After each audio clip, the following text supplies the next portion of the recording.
Approche, je vais te dire quelque chose.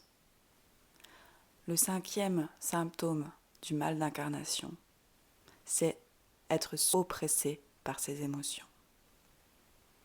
Je sais, on vit dans une société où c'est difficile d'accepter ses émotions. Et toi, peut-être qu'en tant qu'hypersensible, tu te sens souvent oppressé par tes émotions. Je te comprends. Laisse-moi te raconter un événement. J'étais, il y a quelques années, dans un parc.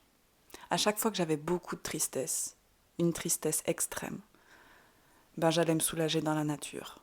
J'avais pas d'autre choix. C'était pour moi le seul moyen de pouvoir vider mon sac et de pouvoir vider le trop-plein d'émotions, la cocotte minute qui explose.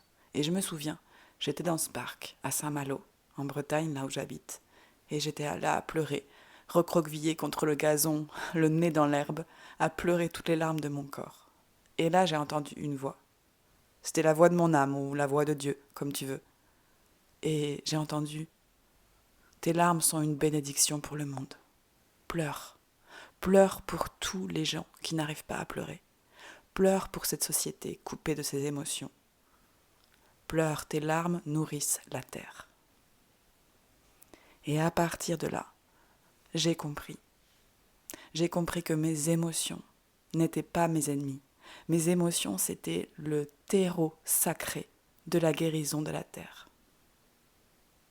Alors oui, quand tu es en refus d'incarnation, les émotions, c'est quelque chose de très compliqué à gérer. Parce que c'est une composante principale d'être humain.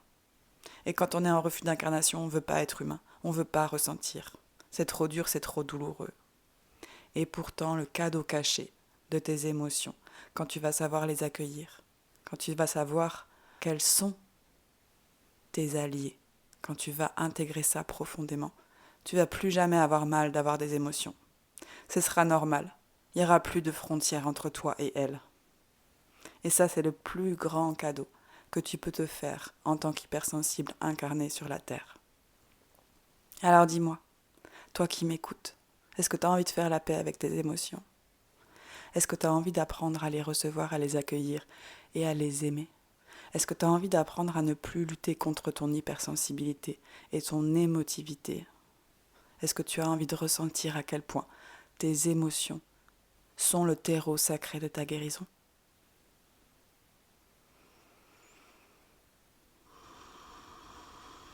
Dis-moi oui en commentaire si tu as envie de faire la paix avec tes émotions et que je t'accompagne pour ça.